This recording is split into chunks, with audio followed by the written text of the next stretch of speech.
यही हमारे लिए सुविधा है, वो हमारे लिए सहायक बनेगा, हमारे कार्यों को आसान बनाएगा, हमारे अप्रोच को एक नई ऊंचाई प्रदान करने में योगदान देगा। लेकिन हम इस बात को अवश्य ध्यान में दें कि कोई भी तकनीक मानव द्वारा संचालित हो, मानव उसके द्वारा संचालित न हो, इस पर हमारा ध्यान जरूर होना चाहिए। हमें इस बात को जरूर ध्यान में रखना चाहिए कि उत्तर प्रदेश इस दिशा में वैश्विक शोध का, नवाचार का और एक निवेश का अग्रणी केंद्र स्थापित करने की दिशा में तेजी के साथ आगे बढ़ा है। आज यहां पे AI, semiconductor, medtech, digital innovation के माध्यम से उत्तर प्रदेश आज तकनीक का एक प्रमुख केंद्र बनकर के उभरा है। डिजिटल पब्लिक इंफ्रास्ट्रक्चर को हमें और भी सुदृढ़ करना ही होगा। इसके साथ ही उच्च गुणवत्ता, सुरक्षित और मानकीकृत डेटा इकोसिस्टम में भी हमें एक नए निवेश को आगे बढ़ाने की दिशा में अपने प्रयास को और तेजी के साथ आगे बढ़ाना होगा। और एआई का उपयोग केवल हेल्थ केयर में नहीं, बल्कि यूपी एग्रीज में भी हम लोगों ने इस दिशा में इस कार्य को पहले ही आगे बढ़ा चुका है। और देश का पहला राज्य यूपी है जिसने वर्ल्ड बैंक के साथ मिलकर के इस कार्यक्रम को तेजी के साथ आगे बढ़ाया है। कृषि है, स्वास्थ्य है, टेक्नोलॉजी है, एजुकेशन है, इन सब को हम लोगों ने आगे बढ़ाने की दिशा में तेजी के साथ कदम बढ़ाए हैं। और मेरा मानना है कि इसके बेहतर परिणाम भी हम सबको आने वाले समय में देखने को मिलेंगे। आज भारत ने एआई की जिम्मेदारी से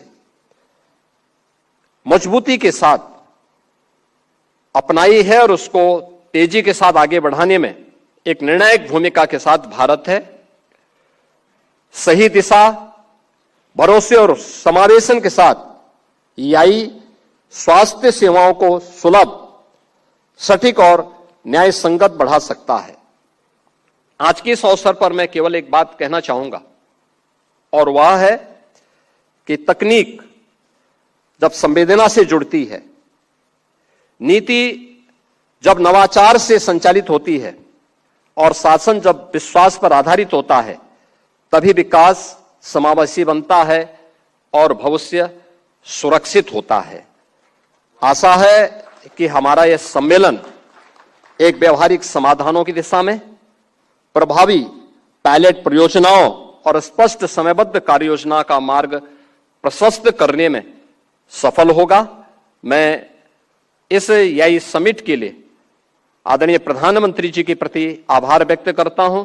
आज मुझे प्रसन्नता है यह बताते हुए कि उत्तर प्रदेश इस दिशा में एक नई यात्रा आदरणीय प्रधानमंत्री जी की प्रेरणा से आगे बढ़ा चुका है, जिसमें 7 centre of excellence Uttar Pradesh के अंदर आज विकसित हो रहे हैं, जिसमें उत्तर प्रदेश में मेडिकल डिवाइस पार्क और फार्मा पार्क का निर्माण का कार्य युद्ध स्तर पर आगे बढ़ा है। एसजीपीजीआई लखनऊ में medtech centre of excellence, Gautam Buddh Nagar में आईआईटी कानपुर एवं फिक्की द्वारा artificial intelligence and innovation driven entrepreneurship centre of excellence का निर्माण का कार्य हो रहा है। आईआईटी कानपुर में सेंटर ऑफ एक्सीलेंस विकसित करने का काम भी यह प्रारंभ हो चुका है। लखनऊ को हम एआई सिटी के रूप में विकसित कर रहे हैं। ये लखनऊ, इस दिशा में हमने तमाम अपने अन्य सहयोगियों के साथ, इस फील्ड से जुड़े हुए स्टेक होल्डर्स के साथ हमारी कार्रवाई काफी आगे बढ़ चुकी है और लखनऊ एआई सिटी के रूप में विकसित होगा, यह तो हम लोग कार्य कर रहे हैं। साथ ही साथ उत्तर प्रदेश ने डाटा सेंटर इकोसिस्टम का निर्माण तेजी के साथ आगे बढ़ाया है। हमारे आईटी एंड इलेक्ट्रॉनिक्स के मंत्री इस दिशा में उन्होंने अपनी बातों को भी रखा है। पिछले 11 वर्ष के अंदर आदरणीय प्रधानमंत्री जी की प्रेरणा से और पिछले 8 वर्ष में डबल इंजन सरकार के प्रयासों का परिणाम है कि उत्तर प्रदेश आज देश के 55% मोबाइल फोन का मैन्युफैक्चरिंग का काम उत्तर प्रदेश कर रहा है। देश के अंदर इलेक्ट्रॉनिक्स कंपोनेंट का निर्माण 60% अकेले उत्तर प्रदेश के अंदर हो रहा है। और उत्तर प्रदेश आज यहां पे एआई का उपयोग मॉडर्न पुलिसिंग में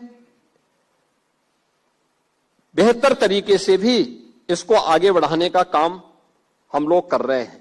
और इसीलिए उत्तर प्रदेश सरकार ने तय किया है कि हम लोग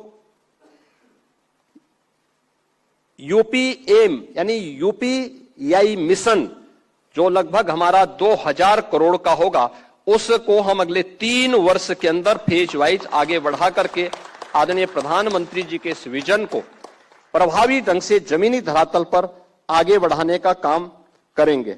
मेरा मानना है कि एआई का इस्तेमाल आज हमारे लिए यह रिएक्टिव से बजाय प्रोएक्टिव अप्रोच में यह अत्यंत महत्वपूर्ण भूमिका का निर्वहन कर सकता है। और उस दिशा में सरकार के द्वारा अभी से स्वास्थ्य सेवाओं को केवल दक्षता नहीं बल्कि उसका पूर्वानुमान होना, उसके पैटर्न की पहचान करना, सेवा के विस्तार की दिशा में एक सशक्त माध्यम भी उसको बनाना, और यह हम लोग उस दिशा में आगे बढ़ रहे हैं।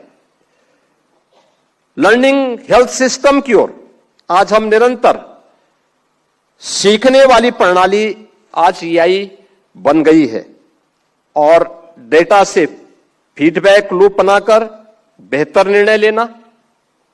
क्योंकि अक्सर होता था, आज भी हम लोग देखते हैं, और मैं अक्सर इस बात को कहता हूं, जब किसी हॉस्पिटल में पेशेंट आते हैं लेकिन उनके पास बीएसडी तैयार होती है, लेकिन अक्सर होता है वो मैनुअल सारा काम होता है, हम उस डाटा को सुरक्षित नहीं करते।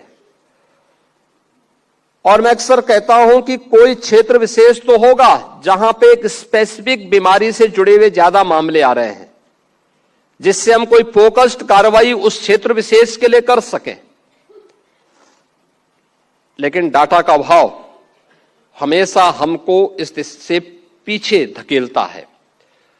अगर हम इस बेहतरीन एआई टूल का इस्तेमाल करते हुए उन सभी डाटा को कलेक्ट करके और फिर उस एक प्रोएक्टिव अप्रोच के साथ आगे बढ़े, मेरा यह मानना है कि जैसे इंसेफ्लाइटिस के प्रति हम लोगों की फोकस्ड कार्रवाई ने इंसेफ्लाइटिस से मुक्त करते हुए उत्तर प्रदेश के बचपन को बचाने में सफलता प्राप्त की है, जैसे तमाम वेक्टर बॉर्न डिजीज को नियंत्रित करने में हम लोगों ने सफलता प्राप्त की है, ऐसे ही अन्य बीमारियों के उपचार के लिए भी इससे पहले कि वह महामारी के रूप में हमारे सामने एक संकट खड़ा करे, हम उसको नियंत्रित कर सकते हैं, उस पर हमारा कार्य हो सकता है। और इस दिशा में आज उत्तर प्रदेश सरकार ने डेटा से फीडबैक लूप बनाकर बेहतर निर्णय, बेहतर नीति और बेहतर परिणाम यह सुनिश्चित करने की दिशा में हम लोग आगे बढ़े हैं। ये डबल इंजन सरकार आज डबल स्पीड से, स्केल से स्किल और स्किल से स्पीड तक की अपनी एक नई यात्रा के साथ आगे बढ़ रही है। और इसमें हम लोगों ने उत्तर प्रदेश के अंदर टाटा टेक्नोलॉजीज के साथ, सैमसंग के साथ उन्नत स्किलिंग कार्यक्रम के साथ अपने यूपी के युवाओं की स्किलिंग के लिए हम लोगों ने अपने कार्यक्रम आगे बढ़ाने प्रारंभ किए हैं। अगर हमारे पास तकनीक नहीं होती तो हम लोग उत्तर प्रदेश के जिन 75 में से 38 जनपदों में इंसेफ्लाइटिस से मौतें होती थीं, उसको नियंत्रित नहीं कर पाते। जहां हर वर्ष 1200-1500 बच्चों की मौत होती थी, इतने ही बच्चे शारीरिक और मानसिक रूप से अक्षम हो जाते थे। आज उसी प्रदेश में आज इंसेफ्लाइटिस से होने वाली किसी भी प्रकार की मौत जीरो है, एकदम जीरो तक हम लोग को पहुंचाने में सफल हुए हैं। एक फोकस्ड कार्रवाई और सरकार के द्वारा सर्विलांस को बढ़ाने का परिणाम क्या था कि उसको हम लोगों ने पूरी तरह समाप्त करने में, उसको प्रदेश से उन्मूलन करने में सफलता प्राप्त की। लेकिन आगे क्या? आगे हम क्या कुछ करना चाहते हैं। अभी भी चैलेंज हम सबके सामने है और परिणाम अभी तक तो आए कि अभी तक जो कुछ भी हमने किया है उसमें हमने मातृ मृत्यु दर को यानी एमएमआर, आईएमआर, इन सब में हम लोगों ने सुधार किया, बेहतर सुधार हुआ है। अब यूपी बॉटम में नहीं, नेशनल एवरेज के समकक्ष जा रहा है, लेकिन हमें अब उससे भी आगे की एक नई लड़ाई को आगे बढ़ाना है।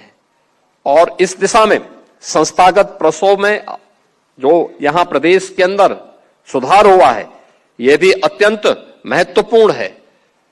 वे इस तमाम नेशनल प्रोग्राम जो आदरणीय प्रधानमंत्री जी के विजन से आज तेजी के साथ आगे बढ़े हैं, ट्यूबरक्लोसिस के उन्मूलन को, ट्यूबरक्लोसिस मुक्त भारत के लिए, प्रदेश में पोषण मिशन को प्रभावी ढंग से आगे बढ़ाने के लिए, निक्षय यानी टीबी नियंत्रण के लिए निक्षय और एआई टूल से रोगियों और जोखिम क्षेत्रों की पहचान, जो ट्यूबरक्लोसिस के उन्मूलन की दिशा में एआई टूल का इस्तेमाल करते हुए जोखिम भरे हुए उन रोगियों को पहचान करने में मदद करना, कमजोर मोहल्लों का उनको इंडिकेट करना, उनके उपचार और उससे संबंधित जो भी अन्य हमारे आउटरीच हैं उन सबको समयबद्ध तरीके से आगे बढ़ाना, यह हम सब उस दिशा में तेजी के साथ आगे बढ़े हैं। और आज इस दिशा में जो प्रदेश सरकार ने इस दिशा में जो कार्य प्रारंभ किए हैं, यह आप सबके सामने है। आप दुनिया को देखेंगे, आबादी बढ़ रही है, स्वाभाविक रूप से आबादी बढ़ेगी तो स्वास्थ्य क्षेत्र की चुनौतियों के बारे में भी उस प्रकार की चुनौतियां हम सबके सामने होंगी। और उन स्थितियों में उत्तर प्रदेश जैसे राज्य में, जो देश की आबादी का सबसे बड़ा राज्य है, 25 करोड़ की आबादी जिस राज्य में निवास करती है, उस राज्य के बारे में पिछले 8-8.5 वर्ष के अंदर जो परिवर्तन देखने को मिले हैं, ये डबल इंजन की सरकार ने नीति स्पष्ट है, उन नीतियों को लागू करने के लिए दृढ़ इच्छा शक्ति है और उस साफ नियत के साथ जब हम लोग आगे बढ़ते हैं तो एक संवेदनशील, समयबद्ध और जवाबदेह और तकनीक पर आधारित स्वास्थ्य मॉडल आज काफी हद तक हम देने में उत्तर प्रदेश के अंदर सफल हुए हैं। अभी जब हमारे डिप्टी सीएम कह रहे थे, ब्रजेश पाठक जी यहां पे कह रहे थे कि 17 के पहले क्या स्थिति थी और आज हम कहां पर हैं। और मेरा मानना है कि हर एक क्षेत्र में हमने कुछ किया है तो उसमें और भी कुछ अच्छा करने की गुंजाइश हमेशा रहती है। वे अपेक्षाएं, वे आकांक्षाएं जो प्रत्येक व्यक्ति को आगे बढ़ने के लिए प्रेरित करती हैं, ये उसी से जुड़ी हुई होती हैं। उसमें और अच्छा, और कुछ अच्छा करने, हमारे सामने चैलेंज था कि हर जिले में मेडिकल कॉलेज हो, हम उस दिशा में आगे बढ़े। 2017 के पहले निजी और गवर्नमेंट के स्तर पर प्रदेश के अंदर कुल 40 मेडिकल कॉलेज संचालित हो पा रहे थे और आज हम लोगों ने इसकी संख्या बढ़ाकर के 81 की है। 81 मेडिकल कॉलेजेस यूपी के अंदर चल रहे हैं, 2 एम्स यूपी के अंदर संचालित हो रहे हैं,